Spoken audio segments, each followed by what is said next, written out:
Tengan muy buenas tardes. Bienvenidos a su primera clase de Patología en Sistemas. Como ya lo saben, soy el doctor Molina y pues vamos a iniciar en el bloque de esta semana con el apartado correspondiente a patología pulmonar o patología del sistema respiratorio. Entonces, iniciando de lleno, ¿verdad?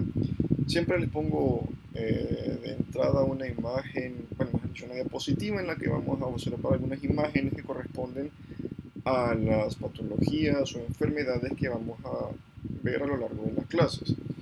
Por ejemplo, tenemos a nuestro lado izquierdo, aquí, ¿verdad? Una imagen macroscópica de una patología infecciosa, una tuberculosis pulmonar, en la que podemos observar la afección a nivel del parénquima, acá, y aquí un ganglio con necrosis gaseosa, lo que nosotros conocemos comúnmente como complejo de Ghon.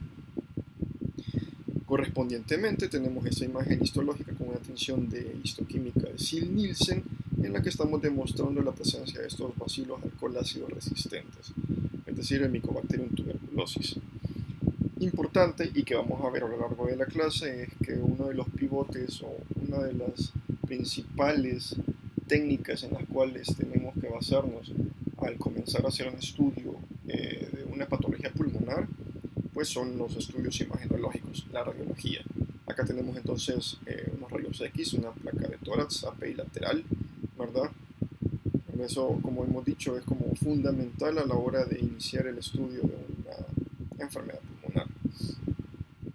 Luego tenemos una patología de índole inflamatoria también acá, ¿verdad? Tenemos el parénquima pulmonar, estos son los alvéolos pulmonares, y podemos observar básicamente la presencia de un síndrome de distrés respiratorio del adulto con sus características membranas hialinas. Lo vamos a ver más adelante.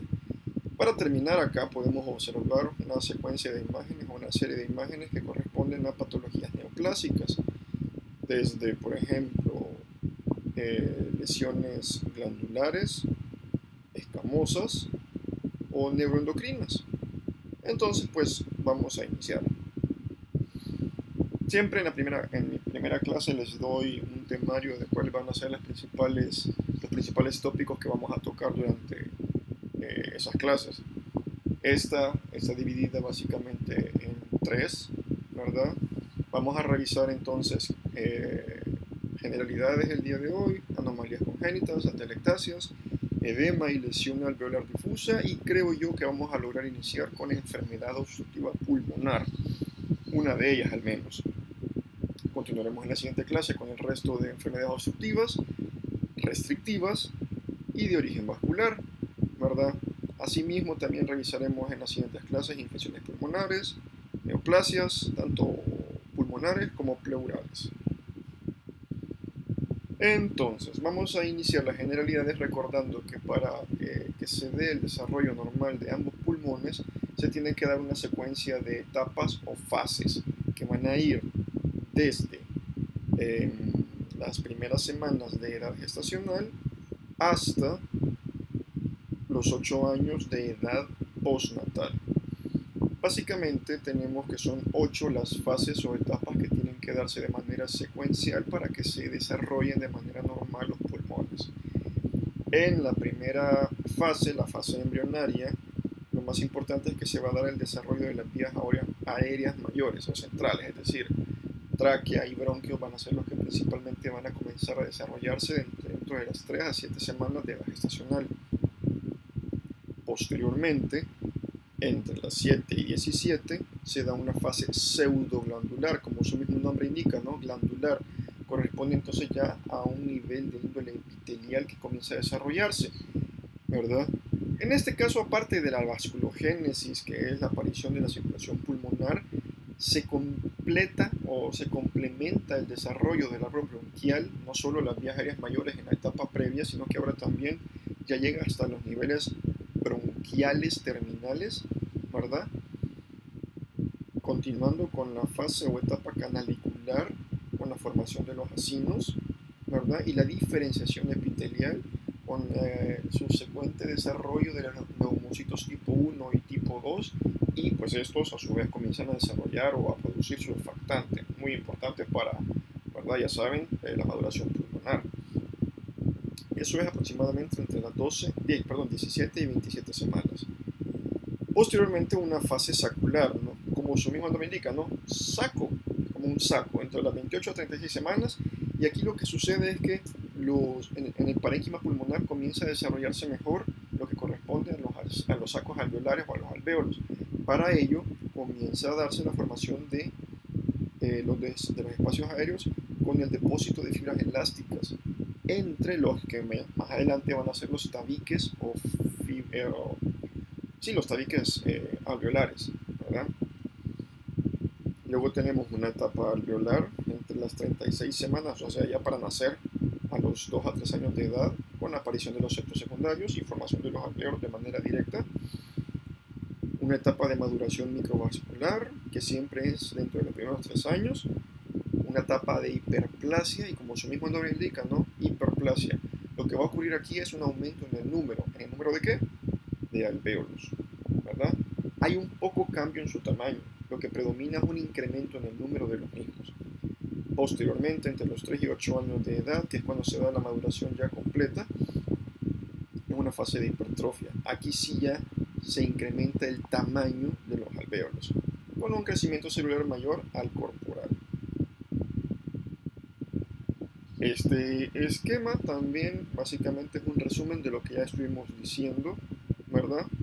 A partir de las primeras semanas de edad gestacional, como habíamos dicho, que comienza a darse más que todo el desarrollo de los bronquios de la tráquea, ¿verdad? Es decir, más que todo del eje principal.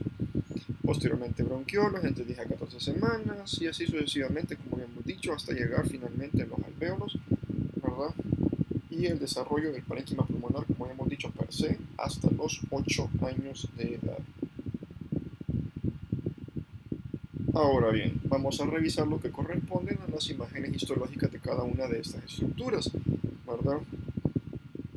Acá podemos entonces observar a la izquierda en un primer plano lo que corresponde a los bronquios. Igual, antes de eso, recordemos, tenemos dos pulmones, básicamente izquierdo y derecho. Wow. Lo importante es que tenemos 3 lóbulos en el pulmón derecho, 2 lóbulos en el izquierdo, y que la tráquea comienza a dividirse de manera dicotómica, es decir, se va dividiendo en dos, dando progresivamente vías aéreas mucho más pequeñas de la tráquea al bronquio principal derecho e izquierdo. El bronquio principal derecho comienza a dividirse en dos, y esto en dos, y esto en dos, ¿verdad? Sucesivamente hasta llegar a los sacos alveolares. Lo importante es que, como podemos observar en esta imagen, acá tenemos la luz del bronquio y acá tenemos la mucosa o el revestimiento epitelial del mismo, que se encuentra recubierto por un epitelio cilíndrico simple, ¿verdad? Podemos encontrar muchas veces ahí que puede ser ciliado, puede presentar células calciformes, dependiendo específicamente de la parte en la que nos encontremos. Por debajo de la misma vamos a encontrar una capa muscular y glándulas submucosas, ¿verdad? Que son estas que estoy señalando acá. E importante, lo que lo distingue del bronquiolo, que es la presencia de cartílago hialino, ¿verdad? Aquí podemos observar esta matriz myxoide muy característica con los condrocitos. Y aquí abajito, en la esquina inferior izquierda, ya está el parénquima pulmonar. Luego, cuando continúa dándose la división dicotómica de los bronquios, vamos a llegar a los bronquiolos. Estos carecen de cartílago y de glándulas submucosas y se encuentran más ligados de manera directa al parénquima pulmonar. Aquí tenemos los alvéolos. Y de hecho aquí hay un vasito, ¿verdad? Con eritrocitos. Acá tenemos los cecinos. Esta es una vista un poquito más alejada, ¿verdad? Acá tenemos un vaso sanguíneo y acá tenemos un bronquiolo, ¿verdad? A diferencia de que este era un bronquiolo cortado de manera transversal, acá estamos viendo que presenta un corte más que todo longitudinal.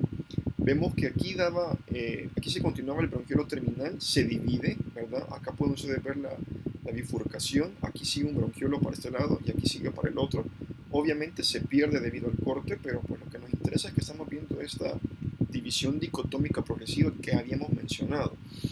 Lo importante es que este bronquiolo respiratorio se va a continuar con los sacos alveolares. Todo esto que ustedes ven más blanco, ¿verdad? Y con algunos con algunas líneas rosas, pues básicamente corresponde al parénquima pulmonar, a los sacos alveolares. Lo vemos a mayor aumento acá, y acá tenemos cada uno de esos espacios o sacos alveolares, ¿verdad? Que están siendo divididos uno de otro por los tabiques o septos alveolares, en los que vamos a encontrar tanto los neumocitos tipo 1 como los neumocitos tipo 2 y pues vasos sanguíneos. Pues como hemos dicho, acá es donde se va a dar verdaderamente el intercambio gaseoso.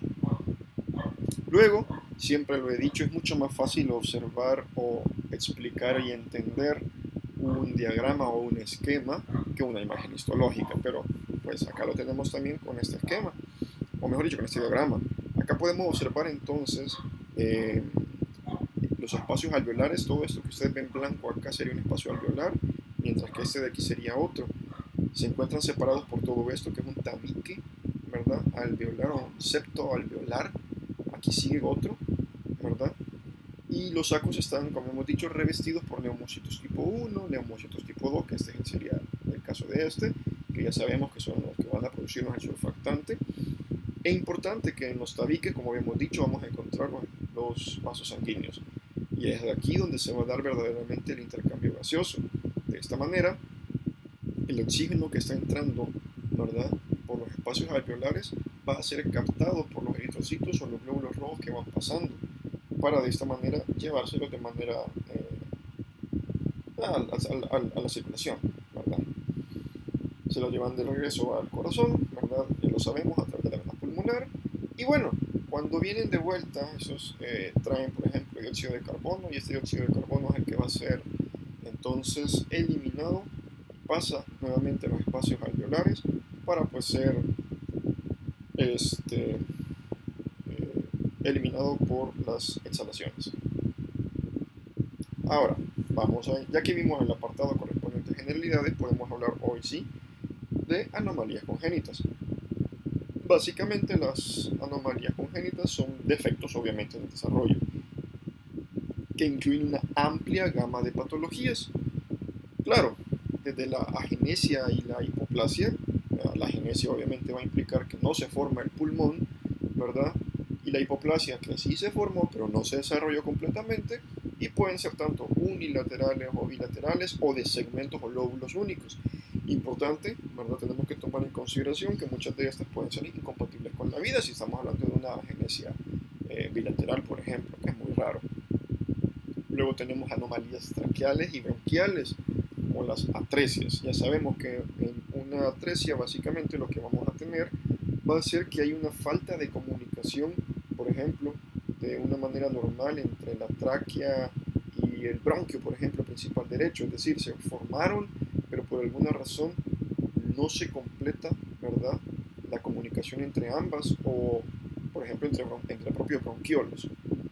La estenosis, que nos implica un estrechamiento de una estructura ductular, ¿verdad? Por ejemplo, una estenosis bronquial, una estenosis traqueal.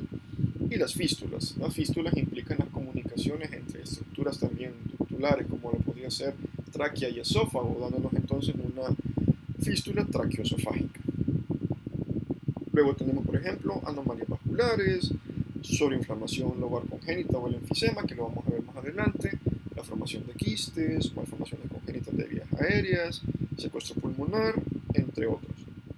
Importante que tenemos que recordar, por eso es que vimos primeramente las fases o etapas en las que se daba el desarrollo y maduración normal de los pulmones, es que dependiendo de en qué fase se vea afectada esta maduración del pulmón o desarrollo de una estructura pulmonar, así va a traducirse entonces en una patología. Por ejemplo, muy característicamente, la agenesia se va a ver porque hay una afectación a nivel del periodo o fase embrionario, ¿verdad? Que como recordarán, habíamos dicho que andaba ya por las 3 a 7 semanas de edad gestacional, cuando se está dando el principal desarrollo de las vías aéreas mayores. Entonces, la agenesia, la estenosis, traqueomalacia, bronquiomalacia, el pulmón en herradura, entre otros, se dan más que todo en la fase embrionaria. En la fase pseudoglandular, por ejemplo, que habíamos dicho que iba de las 7 a las 17 semanas, cuando se daba más que todo la vasculogénesis y el desarrollo de la bronquial hasta los bronquiolos terminales o preacinares, pues aquí se da la hipoplasia, continúan dándose la formación de quistes, ¿verdad? Linfangiectasias, las hernias diafragmáticas que también son relativamente comunes y el secuestro pulmonar. Quizás porque no lo vamos a volver a mencionar, tenemos que recordar, ¿verdad? O saber, mejor dicho, que el secuestro pulmonar básicamente se refiere a la presencia de una masa discreta de tejido pulmonar que no presenta una conexión ya con el resto de las vías aéreas. Es decir, normalmente debería, pero por alguna razón no. Entonces, este pedacito de pulmón no presenta una conexión con el sistema de las vías aéreas. A eso se le denomina secuestro pulmonar. Luego tenemos, por ejemplo, la etapa o en la fase canalicular, ¿verdad? Que como recordarán hemos dicho aproximadamente 17 a 27 semanas de edad gestacional, donde se da la formación más que todo de los acinos, y aquí se dan alteraciones congénitas como la hipoplasia y la displasia acinal. Terminando finalmente con las fases seculares alveolares en adelante, en las que vamos a encontrar básicamente más de lo mismo de la canalicular: hipoplasia, displasia acinal y alveolo capilar. Ahora bien, ok, siempre entre las anomalías congénitas, y como habíamos dicho, es muy importante iniciar los estudios de una patología pulmonar, ¿verdad? Pidiendo pues estudios complementarios como lo son estos estudios de gabinete que corresponden a imagenología, ¿verdad? A placas de rayos X. Antes de entrar, ¿verdad?, a explicar esta imagen, debemos de recordar que básicamente los rayos X son un tipo de radiación electromagnética, así como lo son las ondas de radio, la luz visible, los rayos infrarrojos, ultravioleta, los gamma, por ejemplo, entre otros. La diferencia fundamental, obviamente, entre los rayos gamma y estos, pues es el origen. Los de los gamma, pues son por radiación de origen nuclear, ¿verdad?, que se van a producir por una desexcitación de un nucleón, ¿verdad? Mientras que los rayos X, que son los que vamos a utilizar nosotros en estos casos, surgen de fenómenos extranucleares, ¿verdad? Más que todo a nivel de la órbita electrónica, es decir, surgen o se producen por desaceleración de electrones. De esta manera nosotros vamos a aplicar rayos X a los tejidos, ¿verdad? Y estos van a responder de diferentes maneras o formas. Esto es debido a que los diferentes tipos de tejidos absorben de manera diferente cantidades de radiación. Es de esta forma, por ejemplo, que el calcio en los huesos absorbe la mayoría de los rayos X, ¿verdad? Por esta razón, como podemos observar en esta imagen, los vemos blancos, ¿verdad? Los huesos absorben la mayor parte de los rayos X, por eso se ve blanco. Podemos distinguir entonces fácilmente costillas, vértebras y el resto de los huesos, por ejemplo acá el húmero. Ahora, importante es que el resto, por ejemplo, de los órganos no lo van a hacer, por eso es que van a verse en tonalidades desde blanco hasta negro, es decir, pasando por tonalidades de grises.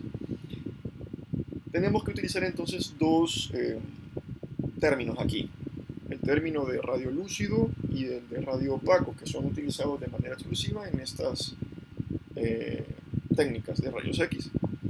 El término radiolúcido, bueno, de hecho yo siempre que lo explico en un laboratorio o en una clase, siempre se lo digo a los alumnos, a ustedes, siempre les digo de que piensen en lo contrario. Cuando les dicen radiolúcido, ustedes piensan en algo que brilla, lúcido, pero no, en este caso no, piensen en lo contrario. Entonces, radiolúcido, si no brilla, va a ser negro. Radiolúcido es el término que se emplea para, más que todo en la acentuación de los rayos X, para aquellos tejidos blandos que permiten el paso de esta radiación de los rayos X. Es todo aquel cuerpo que se deja atravesar por la energía radiante. De esta manera, radiolúcido va a ser negro, ¿verdad? Van a ser todos estos tejidos blandos que permiten que se atraviese, ¿verdad? O permiten atravesar los rayos X. Como habíamos dicho, de esa manera entonces, vamos ahora a ver el término contrario, radio opaco, que en este caso obviamente, como digo opaco, pensaría en lo contrario, en algo brillante, en este caso los huesos. De esta manera, el término radio opaco es un cuerpo o sustancia que ofrece resistencia al paso de rayos X. ¿Por qué? Porque puede absorberlo, por ejemplo, en este caso los huesos. En una radiografía va a ser visible entonces como una zona blanca, que es lo que acabamos de decir hace un momento y acabamos de explicarlo. Entonces, esto es, ¿verdad? Los huesos, que habíamos dicho que se iban a ver radio opacos, y el parénquima pulmonar, que permite el paso de los rayos, ¿verdad? Radiolúcido. Eso es sumamente importante para que lo podamos explicar o que para que podamos entender mejor las siguientes imágenes que vamos a ver. Bueno, iniciamos con estas, obviamente. Tenemos entonces acá dos placas de rayos X, ¿verdad? De tórax AP, en la que de hecho es obvio que esta corresponde a la de un recién nacido, ¿verdad? Tórax mucho más pequeño y podemos observar un poquito más globoso el abdomen. Y bueno, esta es la de un adulto. No vamos a entrar en mayor detalle porque pues eso lo van a ver en otras materias, pero lo importante que tenemos que considerar acá es que, como pueden ustedes distinguir, el corazón, obvio, este es el lado derecho, ¿verdad? Pero vemos que aquí parte del corazón está en el lado derecho, cosa que no debería ser así. Bueno, me dirán ustedes, pues no es fácil una exocardia, pero no estamos viendo sistema cardiovascular ahorita, así que no se trata de eso. Lo que sucede es que en el hemitórax izquierdo vemos que también hay una lesión heterogénea, o vemos una heterogeneidad de colores, ¿verdad? Porque hay una interposición de estructuras, ¿verdad? Entre unas que dejan pasar más los rayos X y otras que los absorben un poquito más. Y esos son niveles que nos hacen sugerir que correspondan a asas intestinales. ¿Qué quiere decir esto? Acá teníamos el diafragma derecho, pero aquí se pierde. ¿Por qué? Porque aquí estamos frente a una hernia diafragmática. Por lo tanto, las asas intestinales suben y comienzan a utilizar, por así decirlo, el espacio que debería corresponder normalmente a este pobre pulmón izquierdo. Ahora bien, como el pulmón izquierdo comienza a colapsarse por las asas que están ahí empujando, pues al corazón no le queda más de otra que tirarse hacia el otro lado también, porque necesita ocupar un espacio para poder seguir trabajando normal. Entonces esta anomalía congénita correspondería a una hernia diafragmática, ¿verdad? Luego tenemos la siguiente, ¿verdad? Acá podemos observar en contraposición al anterior, vemos que en mi tórax derecho se ve normal relativamente, vemos su diafragma, ¿verdad? Acá lo que podemos observar entonces, vemos bien las costillas, el corazón no está ocupando este lado, estamos bien, pero lo está tirando hacia este lado, que es lo normal. Bueno, de hecho está tirándolo mucho más hacia el lado izquierdo. Vemos que el corazón, que normalmente la silueta cardíaca debería iniciarse por aquí, no lo está. Vemos parte del labio bronquial, que eso es lo normal también, pero el corazón ahorita está tirado al lado izquierdo. ¿Por qué? Porque en este caso el parénquima pulmonar que está presente era demasiado pequeño. Esta es una hipoplasia pulmonar, en este caso izquierda. Sucede lo mismo que en el anterior caso. Teníamos un espacio virtualmente vacío donde debería haber estado el parénquima pulmonar izquierdo. Como no está, y pues nosotros hay que economizar, es decir, tenemos que utilizar todo lo que se pueda. El corazón en este caso, como ve que no hay necesidad que parte de él esté de este lado, ¿verdad? Normalmente, se tira completamente entonces al lado izquierdo. Vemos entonces que esto correspondería a una hipoplasia pulmonar. Pasamos a las siguientes. Ok, acá tenemos dos imágenes bastante interesantes también. Aquí, al lado izquierdo, inicialmente vamos a encontrar nuevamente, ahora es lo contrario, ¿no? Vemos que en el lado izquierdo está el pulmón bien, digámoslo así, ¿verdad? Con la diferencia que ahora el corazón no se encuentra completamente distribuido de este lado, sino que se tira ahora del otro lado. ¿Por qué? Porque en este caso hubo una agenesia completa del pulmón derecho. Me dirán ustedes, bueno Doc, pero yo aquí veo que aquí arriba hay un pedacito de parénquima pulmonar. Sí, pero cómicamente esto corresponde a un segmento del lóbulo superior del pulmón izquierdo, que aprovechando que no había nada ocupando el hemitórax derecho, pues bueno, parte del pulmón derecho, del izquierdo, si lo queremos ver de esa manera, sufre como una herniación hacia el otro lado. e igual el corazón se tira completamente para el lado derecho, porque pues bueno, insisto, tenemos que ocupar esos espacios, ¿verdad? De esta manera tenemos una agenesia pulmonar derecha. Y pues como dijimos, sobrecompensa el pulmón tirando una parte de su propio pulmón izquierdo hacia ese lado para ocupar ese espacio y bueno, el resto del corazón.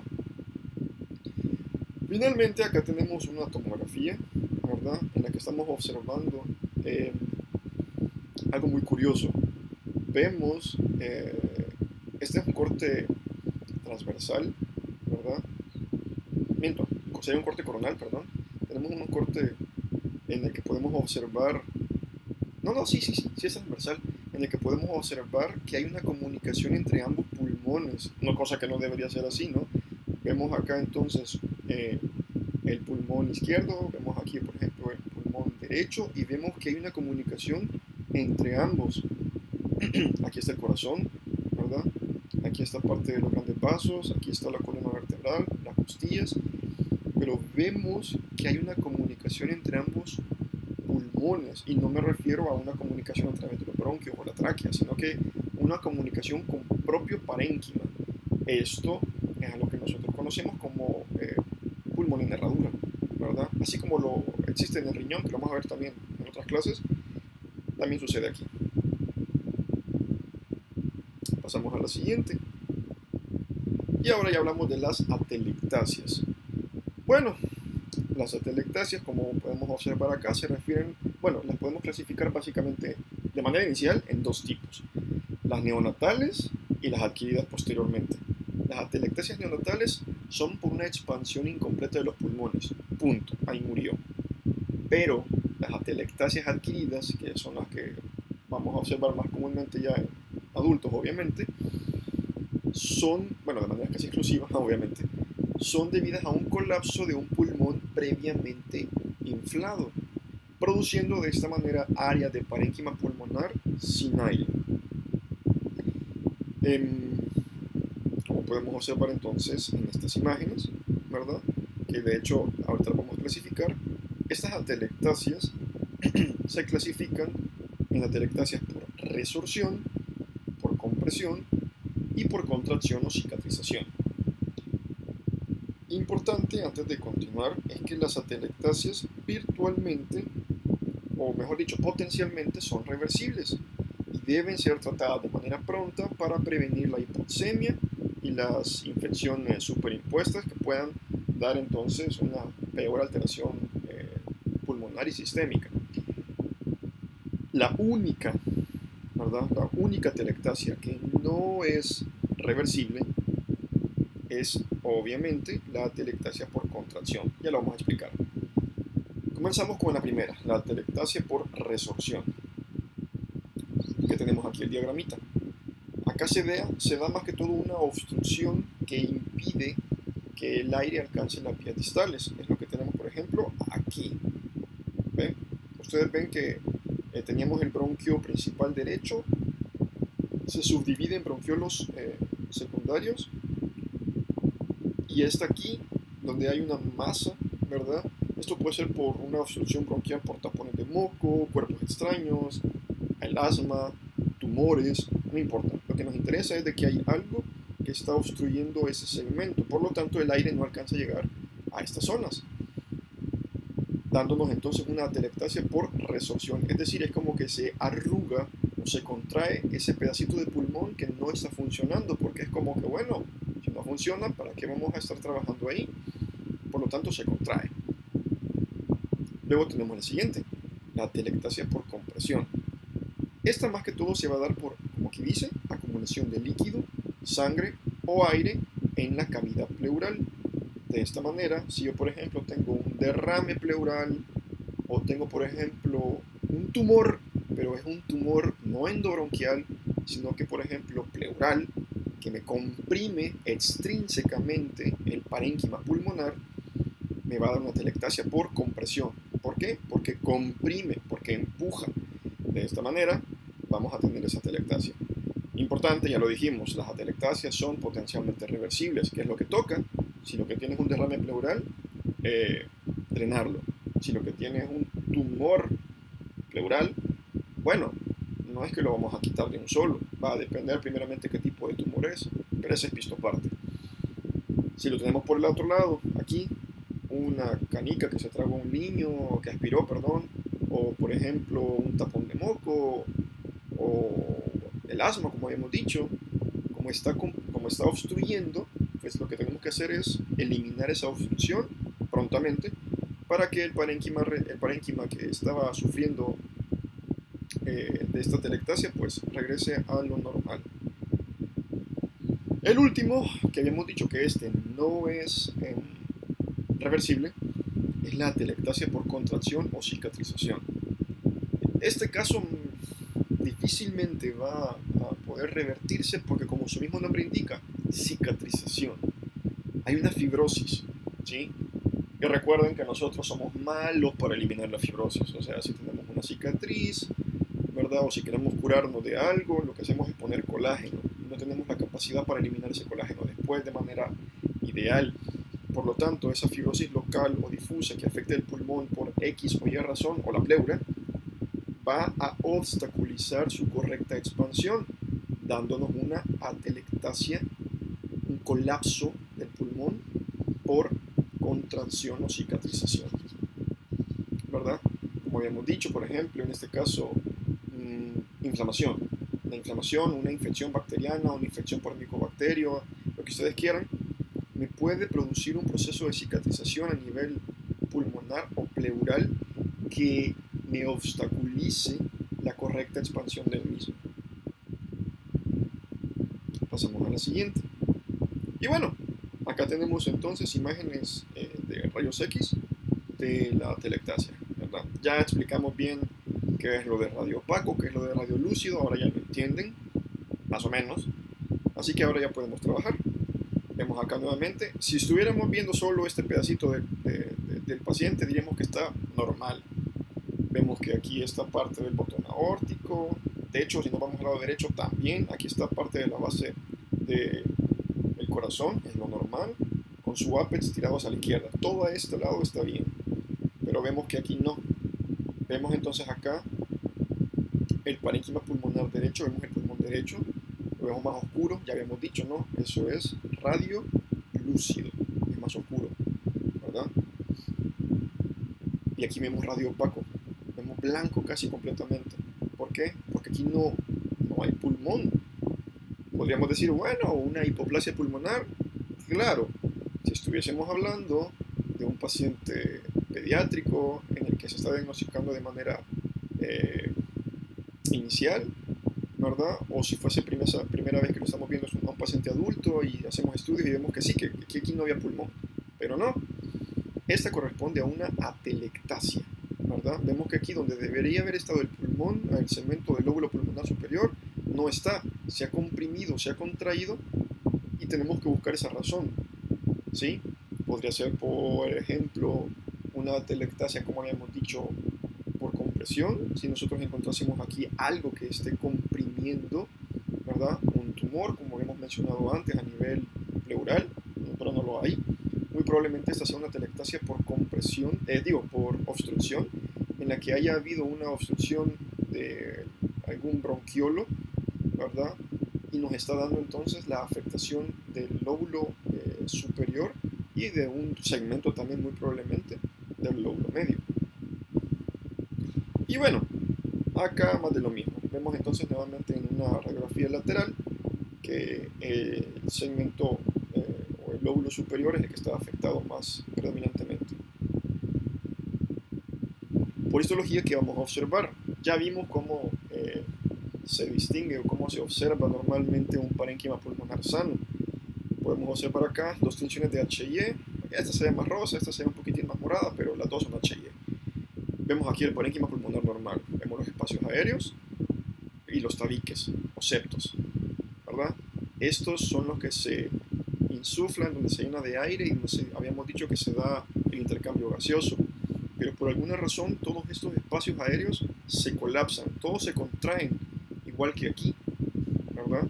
Todos se contraen por alguna razón. En este caso podría ser, como habíamos dicho, por las tres razones que ya mencionamos antes, ¿verdad?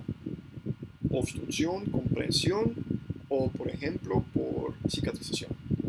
Este de acá parece más por cicatrización porque veo mucho más rosa, ¿eh? O sea, veo mucho morado y rosa metido aquí como que fuera de colágeno, pero lo importante es que independientemente en ambas, o mejor dicho, en las tres circunstancias vamos a encontrar eh, este colapso del parénquima, acá y acá.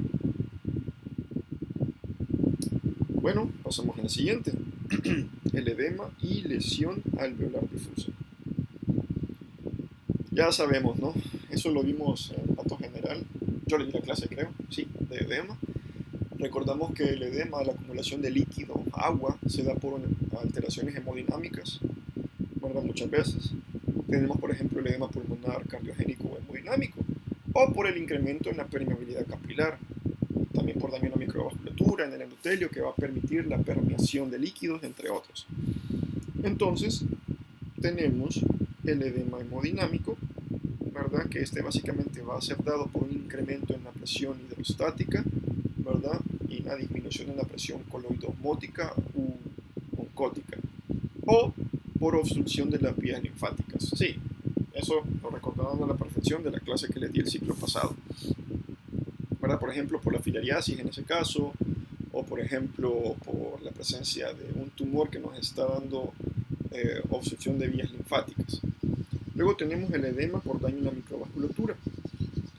Este se puede dar por infecciones, por inhalación de cantidades exageradas de oxígeno o de humo, aspiración de líquidos, químicos, drogas, radiación, entre otros. Y finalmente el edema indeterminado, que puede ser más que todo por eh, neurogénico, por trauma del sistema nervioso central, o por el hecho de que estemos en altitudes mayores. Independientemente de ello, bueno, vamos a revisar una de las lesiones que característicamente podemos encontrar, ¿verdad? Asociadas, que es el síndrome de distrés respiratorio del adulto, o síndrome de distrés respiratorio agudo, no confundirlo con el del niño, ese es visto aparte. Importante es que el síndrome de distrés respiratorio agudo antes era considerado parte del espectro del daño pulmonar agudo, pero hoy ya se define más que todo como un fallo completo respiratorio que ocurre dentro de una semana de un daño clínicamente conocido. Importante, aquí a ley nosotros vamos a necesitar una placa de tórax, ¿verdad? Vamos a realizar entonces una radiografía en la que podemos encontrar característicamente estas radioopacidades bilaterales denominadas como en vidrio esmerilado o en vidrio despulido. ¿Sí? Si recuerdan ustedes, aquí normalmente tenía que verse más oscurito, ¿verdad? Porque tenía que permitir el paso de los rayos X. Pero aquí como que hay algo que está evitando que pasen, es decir, hay una mayor densidad, ¿verdad? De cuerpos, por lo que en este caso se quedan atrapados parte de los rayos X. ¿Sí? Entonces, esta radioopacidad bilateral característica, más saber que el paciente ya tiene más de una semana o ya tiene una semana de una patología pulmonar que no hemos podido explicar y que esto no es por una telectasia, no es por una falla cardíaca, no es por una sobrecarga hídrica, no es por un derrame, no tiene nada de eso este paciente, nosotros entonces lo denominamos síndrome de distrés respiratorio agudo.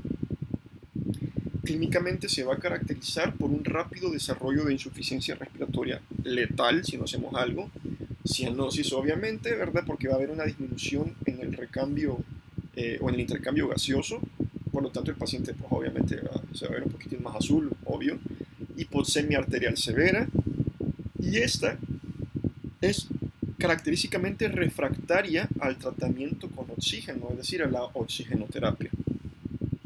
Ahora, importante es que no debemos confundirlo, como le dije al principio, con el síndrome de distrés respiratorio del recién nacido, ¿verdad? Porque este último, como recordarán ustedes, se causa por una deficiencia en el surfactante, que es causado más que todo por una prematuridad. Es decir, son recién nacidos prematuros que no están produciendo suficiente surfactante y por lo tanto desarrollan un síndrome de distrés respiratorio del recién nacido. Insisto, en estos casos va a ser por deficiencia de surfactante. En los casos del síndrome de distrés respiratorio agudo, no. ¿Sí? Ahí pueden ser por neumonías, que es lo más común, como podemos observar ahí, los detonantes más comunes. 35-45% son las neumonías, 30-35% son las sepsis, y luego otras más raras: aspiraciones, traumas, pancreatitis, reacciones transfusionales, entre otras. Ahora, la manifestación histológica del daño alveolar difuso más las características radiológicas son las que usualmente podemos nosotros tomar en consideración para poder dar el diagnóstico, ¿verdad? De un síndrome de distrés respiratorio agudo o del adulto. La imagen esta que estamos observando de la placa de tórax muy probablemente sea debida a una neumonía, por ejemplo, ¿verdad? Ahora, pasamos a la siguiente. ¿Cómo es que se va a dar esta lesión? Entonces, aquí les he puesto en la izquierda, vamos a señalarlo, ¿verdad? Algunas de las cosas clave: el compromiso de la integridad de la membrana alveolar y capilar, la reacción inflamatoria iniciada por mediadores proinflamatorios y el incremento en interleucina 8, 1 y factor de necrosis tumoral. Y aquí a la derecha lo normal. Aquí a la derecha tenemos un diagrama con lo normal y lo alterado. En lo normal podemos observar acá, ¿verdad? Cuando se comunica, ¿verdad? El bronquiolo respiratorio con un alvéolo, vemos su membrana basal, vemos sus neumocitos tipo 1, tipo 2, el macrófago alveolar o macrófago de polvo, que es normal que ande por ahí paseando porque pues tiene que eliminar lo que sea que encuentre, ¿verdad? El intersticio y los capilares y el endotelio, y va pasando la sangre y bla, bla, bla. O sea, chivo, no hay ningún problema, eso es lo normal. Ahora, ¿qué sucede cuando hay un daño alveolar agudo? Inicialmente, bajo la influencia de citocinas proinflamatorias, como lo serían la interleucina 8, la interleucina 1 y el factor de necrosis tumoral, ¿verdad? Que es lo que habíamos dicho aquí. Estos van a ser liberados por el macrófago, ¿verdad? El macrófago, como dijimos, va a liberar entonces interleucina 1, interleucina 8, factor de necrosis tumoral, y van a, de manera directa, ay, se me trabó el puntero, ahí está, van a, de manera directa, a activar neutrófilos. Los van a secuestrar del torrente sanguíneo, van a hacer que lleguen, ¿verdad? Es decir, de la microvasculatura van a ser atraídos por estos mediadores proinflamatorios, y los neutrófilos van a liberar entonces proteasas, leucotrienos y factor activador de plaquetas, que de manera directa van a dañar la membrana alveolar capilar, ¿verdad? Es esto que mencionábamos acá. De esta manera se da una inactivación del agente surfactante, ¿verdad? Comienza a entrar líquido, y eso es lo que vamos a conocer nosotros como edema. Obviamente las proteasas, los leucotrienos y todo esto va a comenzar a destruir células, por lo tanto vamos a tener detritos celulares, y comienza entonces a depositarse fibrina, ¿verdad? La fibrina asociada con estos detritos que hemos mencionado, por ejemplo, y con el resto de las lesiones con el resto de los detritos y del agua, del edema, van a formar entonces lo que nosotros conocemos como una membrana hialina, que se va a ver eosinofílica. Ya vamos a ver más adelante la imagen histológica. Entonces, todo esto contribuye para el daño. Se da la acumulación de agua, la inactivación del surfactante, ya habíamos dicho. Importante, subsecuentemente la liberación de citocinas fibrogénicas, que también van a ser derivadas por el macrófago, como por ejemplo el factor de crecimiento transformante beta, que no se encuentra aquí. Este factor de crecimiento transformante beta va a estimular a los fibroblastos para que crezcan y depositen colágeno, porque pues obvio, intentamos reparar, y ya lo hemos dicho, lo único bueno, lo único para lo que somos buenos para reparar es para poner colágeno, Entonces, comenzamos a curarnos, entre comillas, haciendo que proliferen los fibroblastos y comiencen a depositar colágeno. Y como recordarán, pues esto nos va a producir fibrosis. Pasamos a la siguiente imagen. Y aquí es lo que tenemos entonces ya a nivel histológico. Habíamos dicho que el hallazgo histológico más característico es la presencia de las membranas hialinas, particularmente en los ductos alveolares distendidos, que van a estar revestidos por esta membrana. Las membranas van a estar constituidas por un edema rico en fibrina, entremezcladas, como habíamos dicho, con remanentes de células epiteliales necróticas. Es lo que podemos observar en estas tres imágenes, ¿sí? Miren este material rosa que está adosado a las paredes alveolares. Ya dijimos, ¿no? Es un material rico en fibrina o en edema, o sea, en agua, ¿verdad? Un edema rico en fibrina con células necróticas, o con remanentes, mejor dicho. Importante también es que podemos encontrar así como una ligera hipertrofia, ¿verdad? De algunas células de los neumocitos. Y bueno, acá tenemos otra imagen, ¿verdad? Muy parecida a la primera, en la que estamos viendo nuevamente este material que está recubriendo o revistiendo, mejor dicho, en su totalidad los espacios alveolares. Ya habíamos dicho, esas son las características membranas hialinas. Importante, ¿verdad? Que hay que hacer la aclaración, es el hecho que esta imagen es muy remarcablemente similar a la que se observa en el síndrome de distrés respiratorio del recién nacido.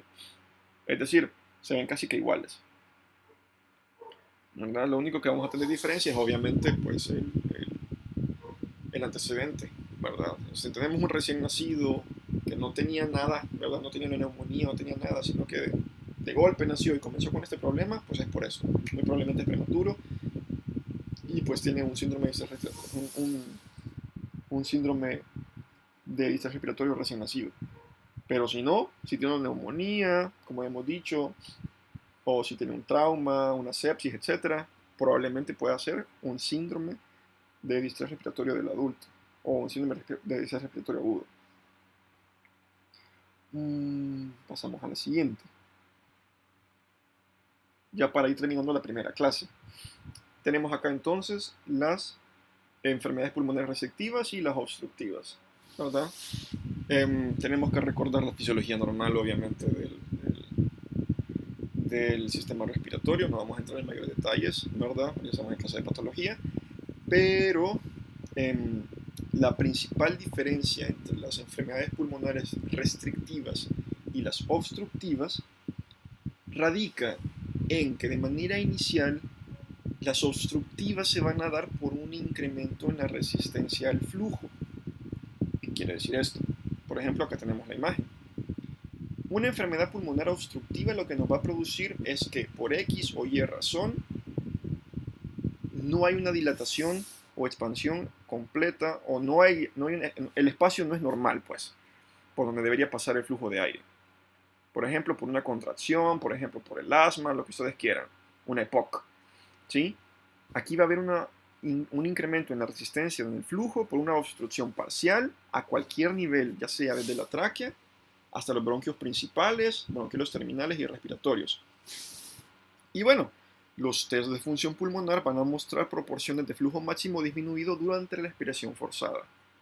Por otro lado, en las enfermedades restrictivas, lo que sucede es que hay una expansión reducida del parénquima, es decir, el problema no está relativamente acá, el problema está afuera, a nivel del parénquima pulmonar, en el que hay una reducción de la expansión del parénquima y una capacidad, entonces, obviamente, una capacidad pulmonar total disminuida.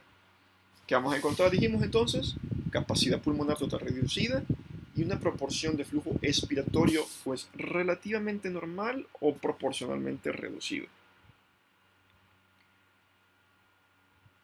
Comenzamos con las primeras enfermedades obstructivas pulmonares, ya va a ser de lo último que vamos a ver ahorita.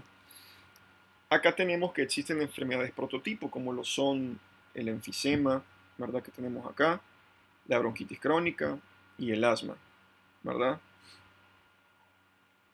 Todas ellas presentan características clínicas y anatómicas relativamente diferentes, aunque, importante, la sobreposición es relativamente común. Es decir, es muy fácil que yo encuentre un paciente con bronquitis y enfisema, o con bronquitis y asma, ¿verdad?